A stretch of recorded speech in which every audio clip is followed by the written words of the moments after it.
Seorang maling merusak dan menguras isi celengan Masjid Islamic Center At-Taqarrub Trenggading, Kabupaten Pidijaya. Aksi tersebut terekam kamera CCTV saat ia beraksi di malam hari.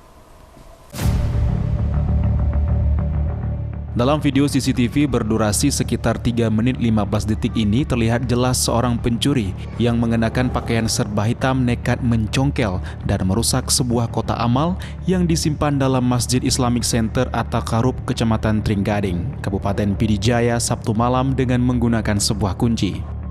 Pencuri sempat memantau dan mengintip jendela kaca ke semua ruangan untuk melihat suasana di lokasi, kemudian merusak dan menguras isi satu celengan yang berisikan uang tunai. Pencuri tak menyadari adanya CCTV di masjid tersebut, sehingga dengan santainya merusak celengan masjid. Usai merusak celengan dan mengambil uang infak, ia memasukkan dalam kantong celananya, kemudian menyimpan kembali celengan itu dengan kondisi seperti semula. Pengurus masjid baru mengetahui celengan rusak dan dikuras isinya saat usai salat subuh. Usai dicek CCTV ternyata celeng itu dirusak oleh maling pada malam hari. Celengan kotak amal yang dicuri adalah hasil infak yang biasa digunakan untuk salat 5 waktu di masjid. Uang tersebut diperkirakan berjumlah sekitar ratusan ribu rupiah. Dari Kabupaten Pidijaya, Jamal Pangwa, iNews melaporkan.